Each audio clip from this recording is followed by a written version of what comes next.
කවුද මේ කත්නෝර සිරිදම් මහඳුරු කියන්නේ? නැගරි නීති කියලා ගන්න නැතුවද? හිරකවල් පේන්න නැතුවද? පැටම් පොඩි පේන්න නැතුවද? ඉසේකස් ගන්නට කුටි කරලා තියෙනවා. හැබැයි පෞද්ගලික කිසි දෙයක් කිල්ලලා නෙමෙයි. පරිසරයේ ඉතින් මිනිස්සු දෙලෙන් කරන්නේ මොකක්ද දෙනවා. කාලා ඉන්න තිබ්බා. ඒ නෙමෙවට වෙලා ඉන්නේ. මට අරයි යන්නද? ඔබතුමාට අරයි යන්නද? සිල් දනාටම තෙරුවන් සරණයි.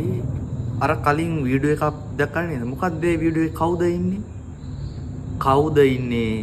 අපි ලොවක් හිත දිනාගත්ත ලෝකයකට උතුම් තථාගත ධර්මය සරලව අවබෝධ කරගැනීමේ හැකියාව මනා ලෙස දක්වන්නා වූ වර්තමානයේ උත්තරීතර මහා ධර්මදේශකයාණන් වහන්සේ නමක් තමයි තරුණ හදවත්වල ඒකාබද්ධව ඒ තරුණ හදවත්වලට රිංගපු අපේ ගෞරවනීය අවසරයි කත්නෝරුවේ සිරිධම්ම ස්වාමීන්ද්‍රයන් වහන්සේ. උන්වහන්සේගේ වීඩියෝ තුල උන්වහන්සේ දකින්නේ කිසියම් අවස්ථාවක කිසියම් උන්වහන්සේ ටිකක් ඒ අවස්ථාවේ බොහෝ දුකින් ඒ වචන පිට කරන්නේ මොකද්ද කියනවා. මම හිසේ කිස් ගානට ගුටි කාලා ඇති. කරු වෙනුවෙන්ද? උන්වහන්සේ වෙනුවෙන් නෙවෙයි. ජනතාව වෙනුවෙන්. උන්වහන්සේ වෙනුවෙන් නෙවෙයි. ඒ පිරිස වෙනුවෙන්. එහෙනම් අන් අය උදෙසා ඒ ආකාරයෙන් උන්වහන්සේ මේ කටයුතු සිදු කරනවා. එතකොට උන්වහන්සේ කෙලින්ම කියනවා මට දානි හම්බ වෙනවා මට ඉන්න පුළුවන් කියලා. හැබැයි උන්වහන්සේම නෙවෙයි මේ අප කෙරෙහි අනුකම්පාවෙන් ඒ මනුෂ්‍යෝ කෙරෙහි ඒ කිසියම් ඒ අවස්ථාවේ ඒ පිරිස වෙනුවෙන් උන්වහන්සේ හඩ නගන්නේ. සමහරක් කට්ටිය මන් දැක්ක බැලලා තිබ්බා මේ බලාපියව වර බණ කියන හාමුදුරුවන්ගේ සංවරේ. කාටද? ඒ හාමුදුරුවන්ගේ අසංවරයේද සංවරයේ දෙව්ව දැන් අවුරුදු ගාන කෙව්වා.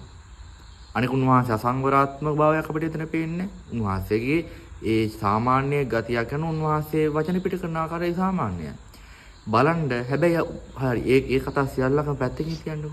දැන් මේ පැත්තට ගිහින් බලන්න ඒ හාමුදුරුව අසංවරව කිව්වනම් හැබැයි උන්වහන්සේ දැන් ඉන්නවනේ හොදට. හිටපු විදිහ නෙවෙයි වැදගත්. දැන් ඉන්න විදිහයි වැදගත්. අඟුලිමාලේ නම් කොච්චර මිනිස්සුව මැරුවද? එහෙනම් අඟුලිමාල මහරහතන් වහන්සේට කට්ටිය කොච්චර බැන්නා සමහරක් කට්ටිය උන්වහන්සේ කෙරෙහි ශ්‍රද්ධාවෙන් හිටියා. හැබැයි භාග්‍යතුන් වහන්සේ දේශනා කරේ මොකද්ද? අර කාලේ කොච්චර මිනිස්සුව මැරුවත් දැන් රහතන් වහන්සේ නමක්. ඒකින්ද මේ ලෝකේ වැරදි කරන කට්ටිය හැබැයි වර්තමානයේ ඉන්නවා නම් හරියට ඒක තමයි උසස් අර පැත්ත ඇතැල්ලම දාන්න. ඒකින්ද කත්නෝරුවේ සිරිධම්ම හාමුදුරුවෝ එතන කරන්නේ වැරද්දකුත් නෙවෙයි. උන්වහන්සේ විනයක් නැතුවත් නෙවෙයි එතන ඉන්නේ. ඒක උන්වහන්සේගේ සාමාන්‍ය ස්වභාවයේ හැසිරීම රටාව. ඒක අපිට පේන්නේ උන්වහන්සේගේ වැරදි හැසිරීමක් විදියට. ඒක කොහෙත්ම වැරදි. උන්වහන්සේගේ ශෛලයේ පැත්තේ ඒකයි උන්වහන්සේගේ හැසිරීම රටාව එක සාමාන්‍යයි.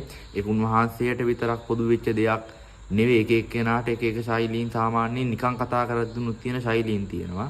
ඉතින් ඒ අනුව කියන්නේ උන්වහන්සේට බණන අයටයි මේ කියන්නේ. එක දෙයක් මතක තියාගන්න. අඟුලිමාල මිනිස්සු රාශියක් මැරුවා. පස්සේ රහත් භාවය ලැබුවා. ඒකින්ද හිටපු විදිහ නෙවෙයි වැදගත්. ඉන්න විදිහයි වැදගත්. ඒකින්ද අවබෝධයෙන් ජීවත් වෙන්න. සිල් දනාටම තෙරුවන් සරණයි.